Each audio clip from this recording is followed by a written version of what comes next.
situasi jeung kondisi kumaha bae wali mah tenang bae nu kasipatan kula khaufun alaihim walahum yahzanun. Saat mana bae hirupna tetap tenang bae wali mah nya nama bertahan mempertahankeun Al-Qur'anul Karim.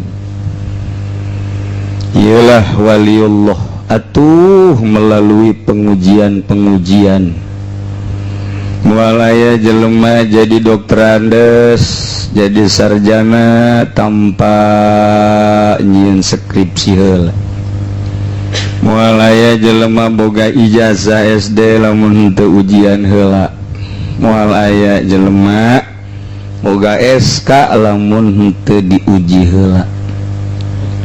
Kitu keneh jadi wali kudu aya pengujian-pengujian heula melalui pengujian nafsu. Ngomong mah babari nu jelas mah jadi wali mah kudu sepi tina opat, hiji nafsu, hiji makhluk, dua dunia, tilu nafsu, opat setan, sakitu bae tamah. Adapun carana tergantung kumaha guruna. Berbagai-bagai thariqah nyieun metode.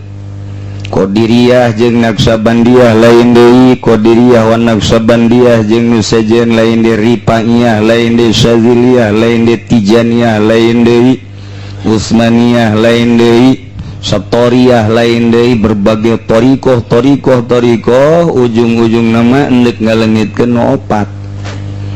Inti nama endek ngalengitkeun ulah cinta dunia, ulah cinta makhluk, ulah nafsu, ulah setan, sakitu. Mendak guruna kudu nu geus lempeng guru thariqah mah.